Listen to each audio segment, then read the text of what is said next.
Welcome to mega 9 TV. Icon star Allu Arjun arrest ఇరు తెలుగు రాష్ట్రాల్లో సంచలనం రేపిన సంగతి తెలిసిందే.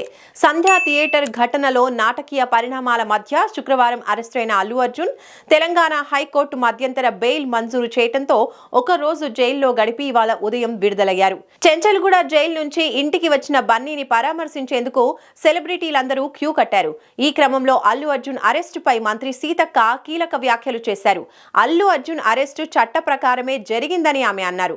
అల్లు అర్జున్ పై ప్రభుత్వానికి ఎలాంటి కక్ష లేదని చెప్పారు. చట్టం ఎవరికీ చుట్టం కాదని సీతక్క అన్నారు.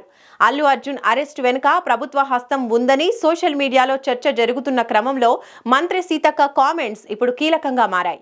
ఢిల్లీలో ఒక స్టేట్మెంట్ ఇచ్చిండు. ఆయన కూడా వాళ్ళ మామ కూడా సీఎం గారికి దగ్గర వ్యక్తే, చుట్టరికాలు కూడా ఉండుంటాయి, చంద్రశేఖర్ రెడ్డి గారు వీళ్ళంతా. కానీ అది చట్టపరంగా మరి ఒక మహిళ బహిరంగంగా అంత తొక్కిసలాట్లో జరిగింది కాబట్టి చట్టానికి లోబడే జరిగింది. చట్టం ఎవరి చుట్టం కాదు. రేపు ఎవరైనా కూడా చట్టం ఆ రకంగానే ఉంటుంది. అందులో ఎవరం జోక్యం చేసుకోలేదు. కాబట్టి ఆయన మీద మాకేం కక్ష లేదు. అలా ఫ్యామిలీ చిరంజీవి గారు Congress party member, Congress party తరఫున కేంద్ర మంత్రిగా పనిచేసిండు. అదేవిధంగా వాళ్ళ భార్య తరపున బంధుత్వం కూడా సీఎం గారికి కూడా ఉంది. మరి ఇవన్నిట్లో మాకు అంత కక్ష పెట్టుకోవాల్సిన అవసరం అయితే లేదు.